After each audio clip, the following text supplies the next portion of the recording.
त्वमेव माता च पिता त्वमेव त्वमेव बन्धुश्च सखा त्वमेव त्वमेव विद्या द्रविणं त्वमेव त्वमेव सर्वं मम देव देवा त्वमेव सर्वं श्री साई देवा त्वमेव सर्वं मम देव देवा.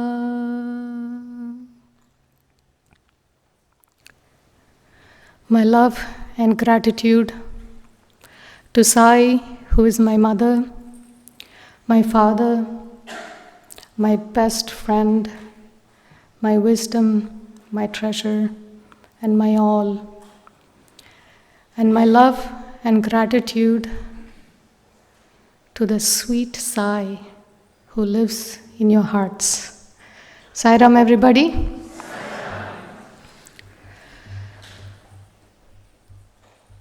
The bhava quotient was so high, I thought, would anybody need coffee?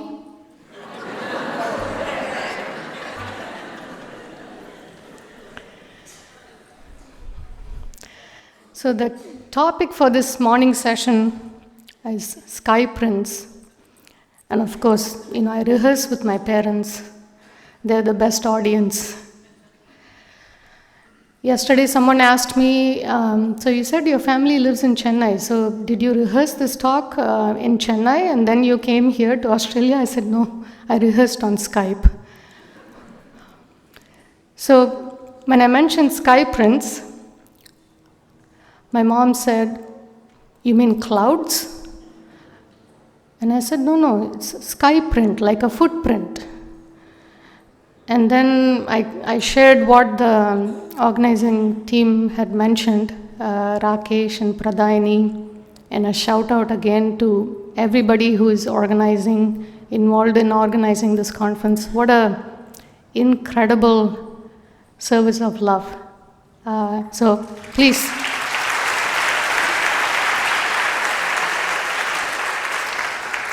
It's really inspiring to see the young adults with the AV team, with the audio, the emceeing, just truly inspirational.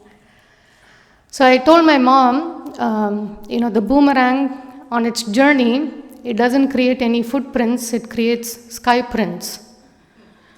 And she said, well, what do you mean by skyprints? I said, well, that's what we're going to talk about. And she said, well, how are you going to talk about it? And I said, well, I'm going to talk about something I learned from the Avatar. And she said, from Swami?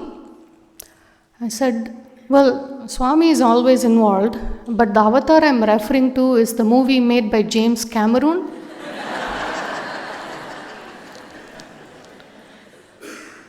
She hasn't seen the movie. She said, okay, what from the movie? And I said, well, there's this phrase that they use, and I really like it.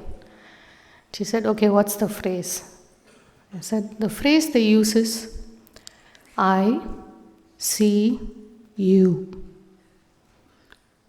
Every single time the blue body avatars meet, the way of greeting, I don't know if some of you may have seen the movie, they say, I see you. They don't say hello, they say, I see you. It's a very interesting concept if you think about it. So I thought we'll do a small activity if you don't mind indulging me this morning. So if you have a piece of paper and pen, you can take it. If not, you can use your phone to make some notes.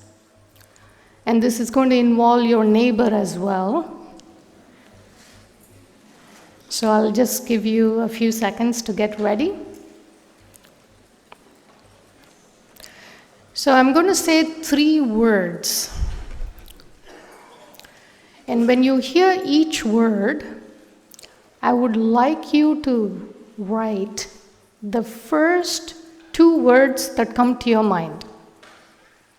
Is it clear? So I'm going to say 3 words and I'll give some gap. But when I say the word, I'm going to be quiet. Just think about what are the first 2 words that come to your mind and you write it down. The first word is earth. The word is earth, Mother Earth. Just the first 2 words that come to your mind. It could be anything. It doesn't matter. It doesn't matter for this exercise.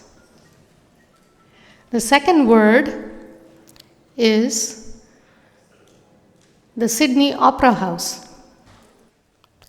And the third word is a tree. So I'll give you a minute. Go ahead and share with your neighbor the words that you have written down. You have 30 seconds left. So can I hear maybe a couple of words from this side of the hall? Just you can shout out. Green is one. Wonderful. One more word. Beauty. Beautiful. Nature. Okay, awesome. Couple of words from this side, please.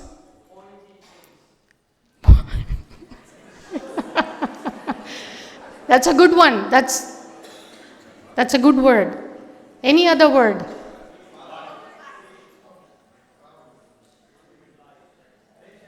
Patience. Okay.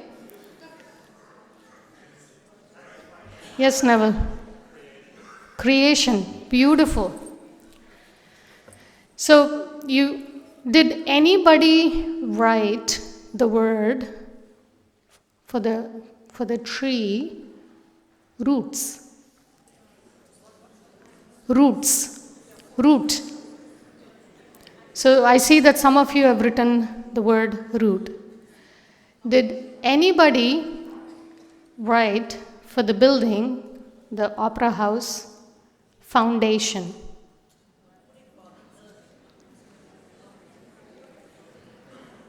Okay, and the first word was earth. Did anybody write gravity?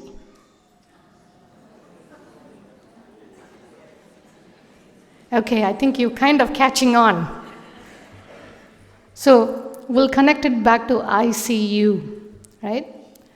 So I want to share 5 personal stories about individuals who left a skyprint in my heart. They saw me and I see them still in my thoughts and in my behavior every single day. The first one was actually a patient in the Braille Institute in Los Angeles. The second person is an elementary school teacher. So I'm listing them, so in case I miss anybody, I'm counting on you to remind me of that. The third person is a yoga teacher. The fourth person was a second-year uni, and she was my room senior in Anantapur. And the fifth person was my Princess Diana. I call her my Princess Diana because she's my hairstylist in Los Angeles again. So I'll start with the patient in the Braille Institute. I kind of, I would say, I'm a Sai organization, that's where I grew up. My maternal grandparents came to Swami in the 60s, and my father became a devotee after marriage, and we kind of really grew up, like most of the young adults here, and some adults as well. I grew up in the Sai organization, and I feel like, it's a fantastic community. It's hard to find a community like this, the way they nurture. Not only that, when you participate to the extent that you can, it helps you to grow as an individual. Any activity that you take, whether you're in charge of decorating the altar. I mean, look at this gorgeous altar. I don't know who is behind this, but it's such a beautiful altar. You look at it, it fills your heart with love, right? But these are skills that they have developed by doing it over a number of years. You can be in the tech team. And I'm sure I see a lot of brothers on the tech team I'm familiar with, but I only know one name, and the only name I know is HD, because he seems so popular. I'm sure when they started on the tech team, where they are now, their skill set has grown as well, right? You could be a musician. You could be in charge of organizing the seva, right? Organizing the lunch arrangements. It was so thoughtful to have something separate for the seniors so that they don't have to walk all the way to the food court. See, any simple activity in the organization, it's for self-improvement. It really helps you to grow as an individual. So this is where the story comes in. I was a youth leader, and usually before we select a service project, we go and scout to make sure that it'll be an appropriate service project. Sometimes there's paperwork that we would have to fill out ahead of time. So there was a Braille Institute in Los Angeles, and we thought it'll be a good opportunity for us to do seva there. So I signed up for the orientation. Everybody who volunteers in the Braille Institute, they have to go for this half-a-day orientation. And when I had called, they had given me directions to the parking lot, how to get there. And I was running just a little bit late. So I was rushing, so I took the elevator up to the main lobby area. The doors opened, and because I was like, I gotta get to the orientation, I quickly got out of the elevator, and one of the patients in the Braille Institute was walking towards the elevator, and I could tell he was a patient because he had the stick in his hand, right? So I was like, I gave him my best, my very best. Like, you can't beat, it's a Julia Roberts kind of smile. I gave him my best smile, and I felt it fully in my heart, and I walked past him, and as I walked past him, he said, "Good morning." And then it hit me. Oh my God, what's the point in smiling when he cannot see it? I should have used my words. I should have used my words.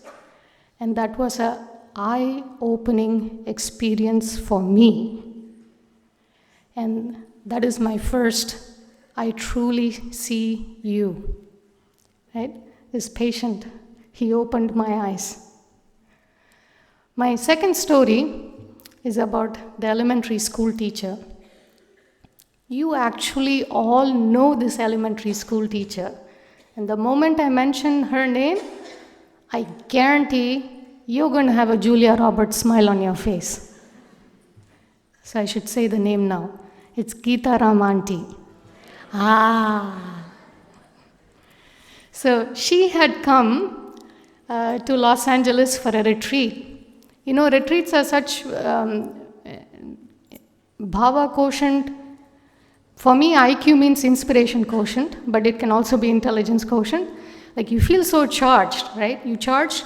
It's good if you, when you take it back home with you, you try to put it into practice. It's not enough if we just absorb it all in. We have to assimilate, and we have to put it into practice. And Brother Prem, most of you might know, he coordinated one of the radio Sai programs. It's called Smaranam, Mananam, and Nididhyasanam. If you have not heard it, please listen to it. It's fantastic, and it advocates listening, contemplation, and assimilating, right? So anything that you hear that has really touched your heart, take it with you. And this story will kind of encourage you to do that. So Geeta Ram Aunty had come to the retreat in LA, and she told this very sweet story about how when she first moved to the US, she had her twins with her, and she was traveling to San Francisco, and she had packed a lot of luggage. And her father had actually chided her, and then she took it up with Swami, and Swami said, "Don't worry, I will take care of you. You take as much as you want." Because the time when she moved to the US, there were not a lot of Indian stores. So all this small powders and pickle, she had to literally pack everything. And she said how when she landed in San Francisco airport, out of the blue, there was this porter gentleman who came, helped her with the luggage. Right? Some of you might have heard the story already. So I heard the story, and a couple of months later, I was in India visiting my family, and I had to bring back an extra piece of luggage for one of the young adults in LA. And my mom was a little bit apprehensive, saying, "You already have 2 suitcases, you're taking a third one, and would you be able to manage on your own?" So very bravely I told my mom, I said, "Well, Swami helped Geeta Ram auntie. I'm going to try and see if he would help me as well." Right? So we got to the airport, and my brother unloaded the luggage onto the trolley, and I took it to the X-ray machine. And there was someone who was there, and he just picked up the luggage and he put it on the X-ray machine, and I was waiting for it to come on the other side. So by the time I got to the other side, I couldn't find my luggage. I was like, I only told Swami to help me with the luggage. I didn't tell him to send it to LA already. I need to see evidence that the luggage is here. And then I was looking around. There was a guy who was taking my luggage to the check-in counter. I said, "This is interesting." So I went to the check-in counter and I checked in my luggage. And the person who was checking me in, he put the luggage onto the weighing scale. And he put it in the conveyor belt. And I was like, okay, this is good. I didn't have to lift the luggage once. Let's see how things are in LA, because that was San Francisco. And I'm traveling to LA. So I got to Los Angeles, and I got delayed in immigration. So because I was delayed in immigration, the Malaysian Airlines, I guess, the staff, they were coming around looking at everybody who was delayed at immigration, and they were asking for a baggage claim ticket. So I said, okay. I gave them my baggage claim ticket, and by the time I finished immigration, they got the luggage in the trolley to me. So far I have not lifted the baggage at all. I said, this is good. Now I was like, let me see the last part, which is, my friend was going to come and pick me up, how the luggage is going to get inside her vehicle, if she's going to pick up the luggage, or is she going to expect me to pick up the luggage, right? So I was like, that would be the best. That will be like the signature Sai move, like where you'll actually start believing that, yeah, Swami did it. Otherwise, you don't want to believe it, right? He has to take you all till the finish line. So I pushed the trolley, and I was waiting for my friend. She asked me to wait inside the parking structure. I was waiting for my friend. And out of the blue, a porter came in Los Angeles airport. And he said, "Ma'am, do you need any help?" And I was so stunned. He didn't have hair, by the way. He was bald. I don't want people to think he had that afro kind of hair. He was completely bald, but he was like probably 6.5 foot tall. Very tall gentleman. Out of the blue, he came and said, "Do you need any help?" I said, "Yes, I do need help." And then my friend pulled in, and he moved all the 3 pieces of the luggage into her car. And I thought maybe he would ask for some money. So I opened my purse to tip him some money, and he said, "That's all right, it's on me. You have a good day." So not once I picked up the luggage, but that's not the best part of the story.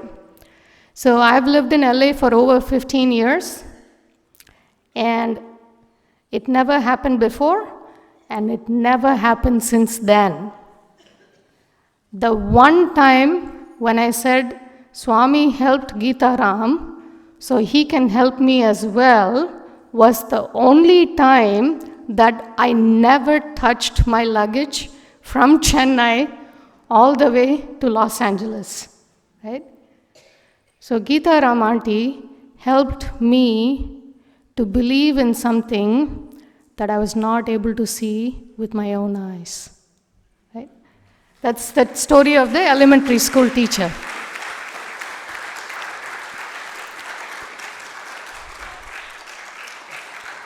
Swami always says, come examine me, test me. He loves test. We might not like it, but he definitely loves it. So test him.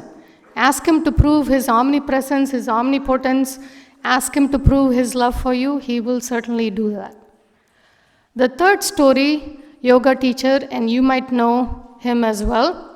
And this is a very sweet story. It's a little bit sweet and sad as well, right? So Dr. Sundar Iyer, also an alumni, came and spoke at one of the retreats in LA, and he shared this story. It really tugs at your heart. He said one day they were all seated around Swami after darshan inside the interview room, and Swami was very unusually quiet. Generally, Swami will engage with them. He will, he'll ask for, how did the day go? What was happening in college? He would engage in some sort of conversation. But that particular evening, Swami was very quiet, and he was going through every letter that he had received, as was his habit. But he was very quiet. So Dr. Iyer was seated by Swami's feet, and he was not looking at Swami. He was pressing Swami's feet. He was doing Pada Seva. And he said every time Swami opened a letter, he would be like he would just somehow it seemed like he was very disappointed. And he went through the full stack, and then he set it aside. And as he was getting up to leave for the day, he kind of murmured it under his breath, just very gently. And what he said was, every day I get letters. Some letters people ask for a job. Some ask, help me with my school. Some ask, my daughter needs to get married. My son needs to get married. Some ask for money. Every single letter is asking for something. Not one letter has said, Swami, thank you for your blessings. There's not even one letter which said, thank you. And he just murmured and he walked away. Right? If you think about it, I mentioned gravity. Can you imagine all of us without gravity? Where we would be? We would be flying, right? Do we thank God for gravity? We can't see gravity, but do we thank God for gravity? Are we aware of it? Even the air that we breathe, every single moment, we don't see it, but we exist because of it. Do we thank God for it? So I thank God every day after listening to that story. And I also thank Dr. Sundar Iyer for helping me to see better. My fourth story is about Lakshmi Akka. She was my senior in Anantapur and a wonderful person, such an inspirational role model. She came from a very small village in Andhra Pradesh, extremely small village. So I was very fascinated because I grew up in a big city, and then Anantapur is, it's a good good training ground. It exposes you to people from different backgrounds. Some people were, not even devotees of Swami, but they applied and they joined the Anantapur campus. So it really helps you to broaden your heart. So we were about 7 or 8 girls assigned to one room, and that really teaches you sharing and cooperation and a lot of patience, right? So Lakshmi Akka was my mentor. Each senior student will take a freshman under their wings, and they would be their mentor. Kind of help them navigate the hostel, the discipline, just help them to adjust in the college as well. As part of our duties in the hostel, we would be assigned to clean the room once a week. It was called room duty. So we would help put all the beds, stack the beds by the wall, and we will sweep and mop the room, and we would set up the altar. And then in the evening around 9 p.m., right before the night prayer, we would get a glass of milk. And so the person who was in charge of the room duty, they would have to take all the glasses and get milk and come back, and we would have a glass of milk in the night. So that was your room duty. We were 7 of us in the room, and somehow the day that Lakshmi Akka was assigned to do the room duty, the room felt different. It just somehow felt different, and you couldn't explain why it felt different, but it felt different. So one day I asked her, Akka, we all do room duty. The room is always clean. It's not like it's messy. It's always clean. But why is it that when you do the room duty, it feels different? And then she asked me, well, what do you mean by different? I said, I don't know. When I walk in, I feel like I'm walking into a mandir, into a sacred area. That's how I feel. And she said, yes. When you do room duty, how do you approach it? I said, when I do room duty, I want to make sure all the beds are stacked properly and the clothes are folded properly. I want everything to be perfect. That's how I approach the room duty. And she said, well, that's one way of approaching room duty. The other way of approaching room duty is whatever you do it with love. It's not necessary to be perfect. It's important to offer your best. When you add those two, then you will feel it, that it's sacred, right? So no matter what we do in our lives, I know the brothers talked about the technical aspects of devotional singing, so they also made the same point. If you do your best, your very best, if we can focus on doing our individual best and do it with love, then you will see, for sure, right? And my last story about my Princess Diana. So this salon is actually very close to my apartment, and the only reason I go there is it's run by a group of Mexican women. And I love the way they talk in Spanish. I don't necessarily like the way they cut my hair, but I love the way they talk in Spanish. It's very animated and it's a lot of good energy. It reminds me of India, basically. There's a lot of hustle bustle. So I enjoy going there, and I go there only once in 6 months because in between I go to my other hairstylist and get my hair cut properly. So she will always say, how come you come only once in 6 months? I can't afford to have a messy hair every 3 months. But I love visiting them. So one time, I was there waiting my turn, and the thing is, they will be cutting someone's hair, somebody will walk in, they'll stop in the middle of what they're doing, and they will talk to this person who has entered the salon. So luckily I was not seated in the chair, but there was a couple of ladies who had their hairs wet, and this guy walked in and he started speaking in Spanish, and the sense I got was he was a vegetable vendor who had a truck. So he would go around the neighborhood in his truck and he would sell vegetables. So the lady asked everybody if they wanted something, and they all picked something, and then she looked at me and she said in her broken English, "You want?"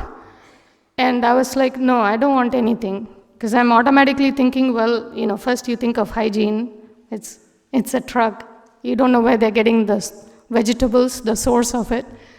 And then I already had done grocery shopping the previous day, so I didn't want to waste buying anything. So she said, "Buy something." I said, "But I don't want anything. I have groceries." She told me not once or twice, she told me 5 times in very sweet, loving ways, in different ways, to buy something from this guy. And I kept saying, I didn't said no once or twice, and every other time I just smiled and nodded my head. The Indian nod, which can mean yes or no. I pulled one on her. Being Mexican, she understood what I was trying to do. Then the vegetable vendor left, and she looked at me and she started talking about this vegetable vendor. His name is Jose. He has a large family to support, and he's not able to get a job in the grocery store, so he has this truck. She gave this long story, and then she said, "You could have bought something for $1. And I was so ashamed of myself. I was thinking, I'm following Swami's teachings, don't waste money, don't waste food that is there at home. I had all these rules in my mind. I could have spent $1 and gotten a cucumber or an avocado from him, right? She helped me to see. Yes? She helped me to see that generally what is most essential are invisible to our eyes. We can't see them with our own eyes. Yes? I loved how yesterday our MC and our chief guest and even the council members in their talk, they said they honor the elders of this land, the past and the present. So I wanted to honor the individuals who have helped me to see, and I would like to invite you to think of one person who has helped you to see. Just think of one person who has helped you to see in your life.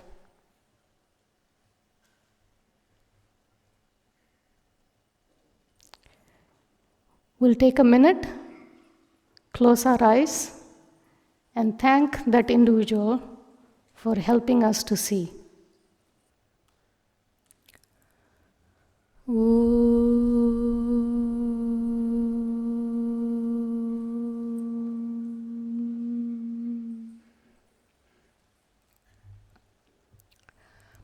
I know we have a Q&A tomorrow, but I'm happy to take a few questions if you'd like. Maybe 3 questions.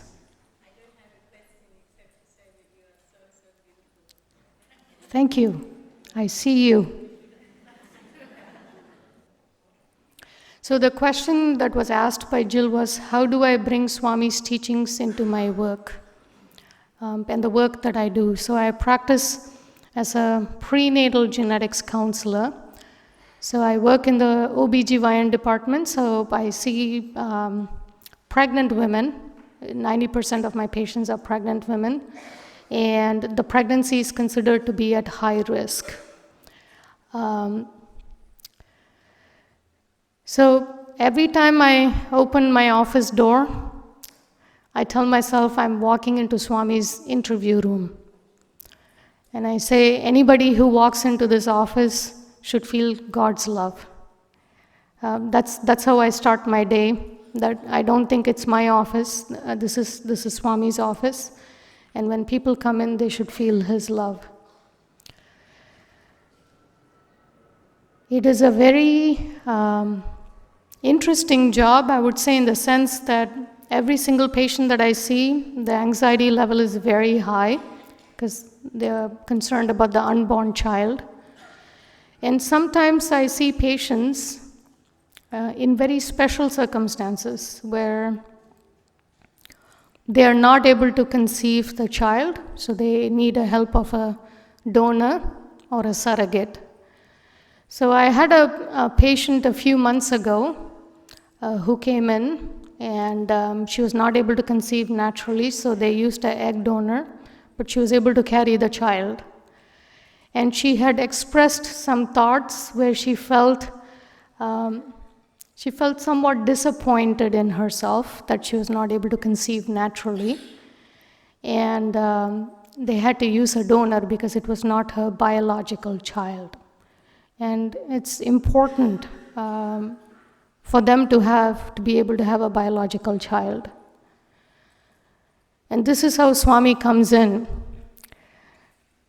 I don't know from where the words came out. I asked the patient if it was okay if I share a story from our scripture, one of the Hindu scriptures, and she said, sure.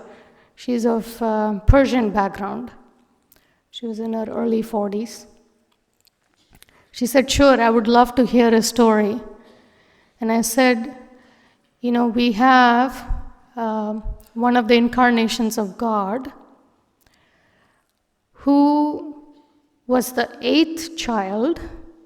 The previous 7 children had passed away, and he was the 8th child. And it so happened that the maternal uncle was told, a prophecy was revealed to him that the 8th child would kill the maternal uncle who was a king. And so the mother and the father wanted to protect this baby because it's a baby, not because he's going to kill the mother's brother.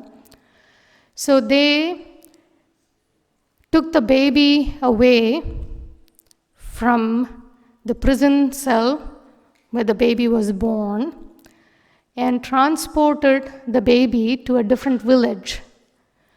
And on the way to the village, they had to cross a river, and the river with the rains was in spate, so the water level was rising. So the person who came to pick up this child had the child in a basket, and they were going through the river. And the water level was racing and racing and racing, so much that it came till the tip of the person's nose. So he was holding the basket, and the baby's legs were dangling. So the level at which the baby's leg was dangling and the nose was the same. So the moment the tiny baby's feet touched the water stopped rising, and it went down, and the baby reached to safety. And then I shared with her that the adopted parents of this incarnation are more popular than the birth parents. And the lady felt very touched that, whether a child comes from you or through you, the love that you give to the child is what will define the child. And then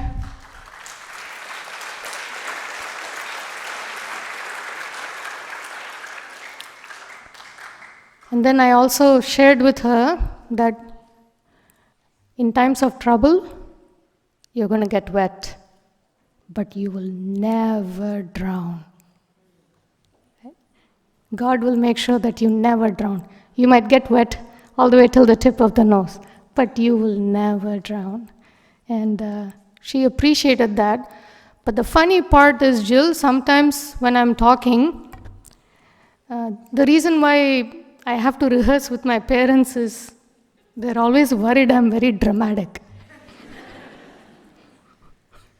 I shared this story with them. I said, Mom, it was like a movie.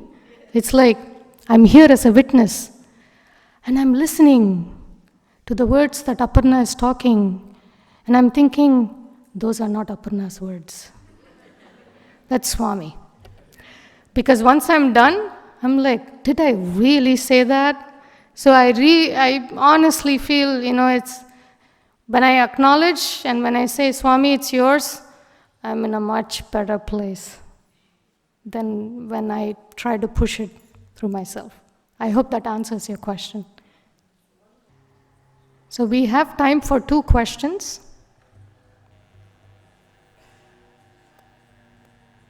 Saira. Yes, brother. On the topic of seeing, sometimes it can be really hard for us to see, and we're not even aware that we're not seeing what we're not seeing. Obviously, you've done a lot of sadhana, and that connection to be able to see and be aware in itself is something that you've done to get to that state. What are the things that I can do that you've probably done to be able to see so that I'm actually clear in what I'm seeing?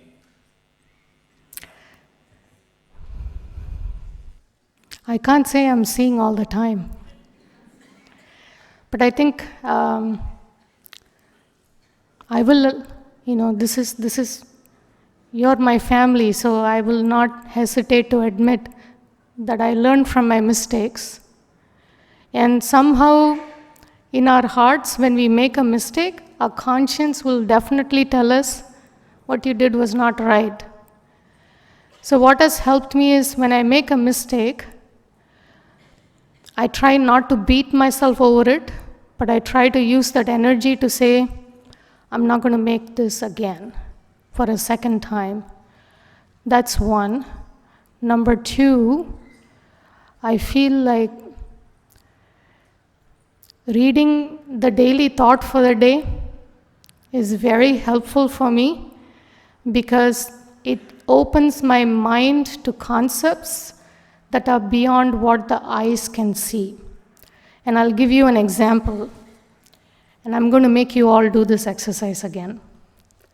So, stretch your hands out and let me know if you can see your hands. Can you see your hands? Both hands? Yes? Can I hear a yes? Yes.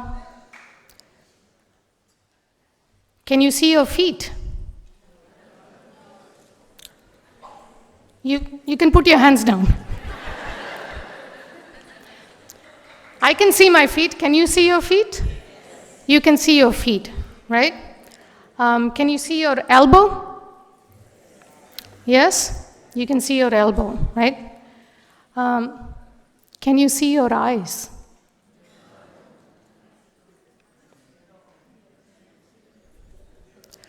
You are seeing everything with your eyes, but you cannot see your own eyes.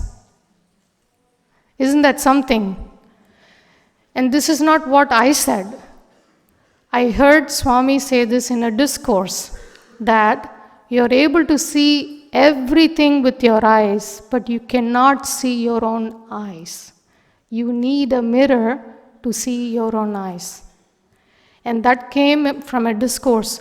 So if you're able to read even a paragraph, or if you have the discourse stream on, the radio side discourse stream on, it's going to open your mind, but even better, it's going to open the eyes of your heart, and it'll help you to see. So one is, when you make a mistake, don't beat yourself over it. Try your very best not to repeat it again. Keep the lessons, forget the experience. Second, if you can read even the thought for the day, every day, and just take 5 minutes to reflect on it, it'll open the eyes of your heart. I hope that helps, Sudha. One more question. Oh, we have a...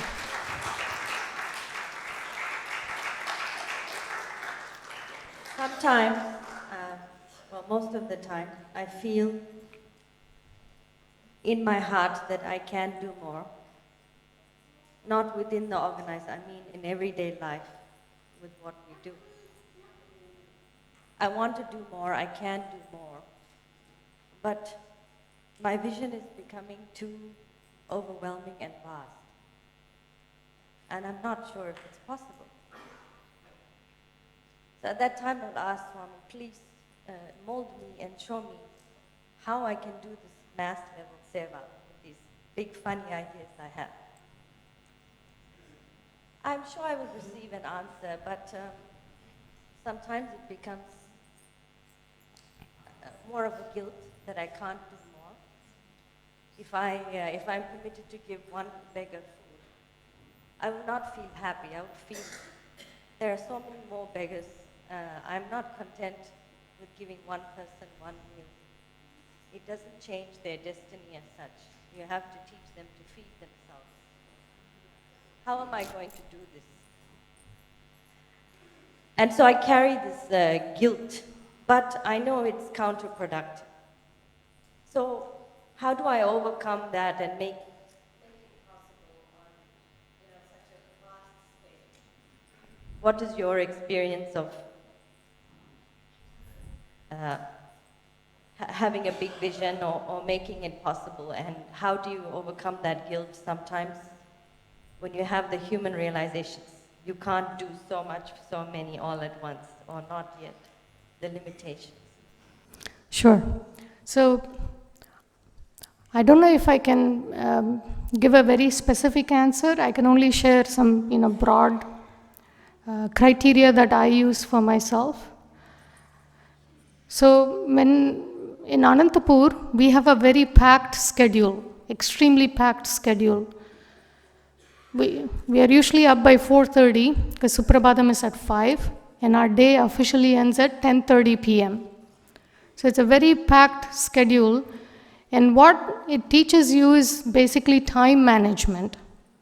And we say time management, but if you really look at it, it's not time management, it's activity management. It's really activity management. You're managing the number of activities that you have to do in a given amount of time. So you have to prioritize, right? So if you have a young family, you have children at home, Swami has said, your children are your priority. He never expects you to ignore your family and come and do seva in the organization. He actually scolded my father once. We were with Swami in an interview, and Swami was taking my mom's side, and he said, you leave the house and she has to take care of the 3 kids, do everything at home. You go and do big medical seva. Who is going to help her at home? That is not right. He said that to my father. He was very particular.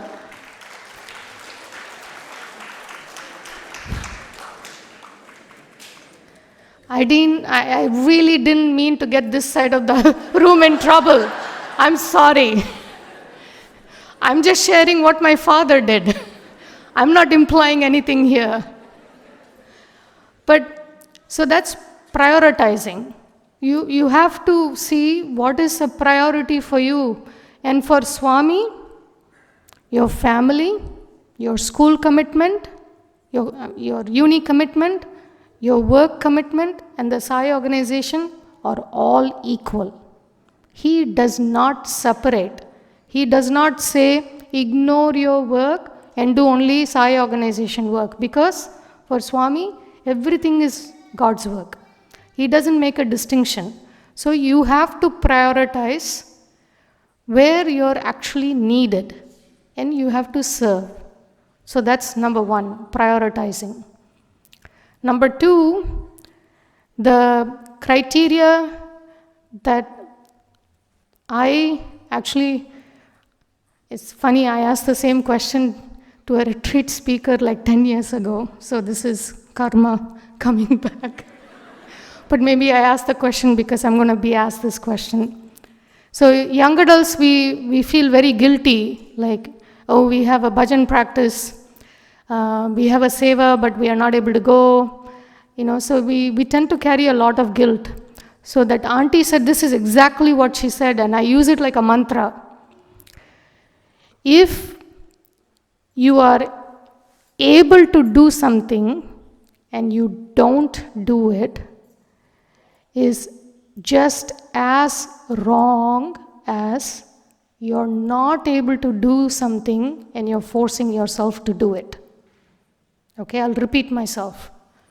If you're able to do something and you don't do it, is just as wrong as you're not able to do something and you're forcing yourself to do it.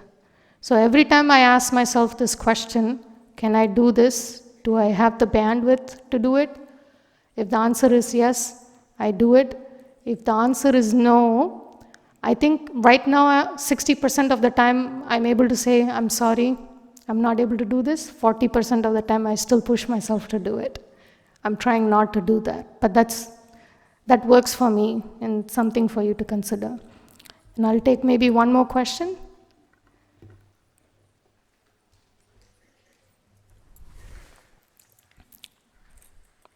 If there's no question, then I'll just share a funny story. Yes. In your life, it's so full. Is there anything within you that would like to sit quietly by the lake more than you can in your life schedule? Or do you find it not different? So let me repeat it just so that I've understood. You're asking, am I able to sit quietly? No, do you long inside have more time to do that outside of being with your duty? Yes, I do. I have a long commute. Pardon? I have a long commute from work. Oh. So I take full advantage of it. That's wonderful. Yeah. Okay, if there are no more questions, then yes, Shruti. Shruti is an awesome young adult. And her sister, Diksha, is in LA now. She's equally awesome. Kudos to the parents and the New Zealand Sai community. Saram, sister. Saram. Building on some of the earlier questions, can you tell us about the different ways in which you connect to Swami throughout your day, from kind of morning to sleep, and the sadhanas or the ways in which you really bring him into your life? Yes, I think of him. I walk out of the door, I forget my cell phone. And I remember as I have walked out of the door, I've forgotten my cell phone. I actually say out loud, Swami, good job, you reminded me, cell phone. I go back inside, I pick up my cell phone, right? I get green lights, I say, Swami, good job, green lights. You're getting me to the point where I need to go on time. Sometimes I'm running a little bit late, and my first patient is late. I said, Swami, thanks. I don't know what they're going through, but I got there before them, so I say, Swami, thank you. Sometimes at work, because it's so busy, and I might have forgotten to follow up on a patient, and this has happened so many number of times. Follow up on a test result, I forgot to follow up on the insurance authorization for the genetic testing, and in a random way, I'll get a reminder. Really random. There would be no reason for me to get that reminder. I get that reminder and I say, Swami, thank you. You're sending me this reminder. I just think of him. Everything, as much as I can think of him, I want to think of him. Because in another discourse, he said, what's the point in worrying? nothing is going to happen. But if you think of God, at least you're getting some positive thoughts. So when I start worrying, if I feel overwhelmed, I actually tell Swami, Swami, I'm feeling overwhelmed. Take it away from me. I'm thinking about you. And yesterday our brother said, just say the word Sai Ram. If Sai Ram can lift heavy pots, he can lift heavy thoughts also away from your mind. So just think of him. Right? The more you think of him, the more joyful you're going to become. And it's very simple to think of him. It's the easiest. Yeah? Hope that was helpful. Thank you all again, and I see you. Sai Ram.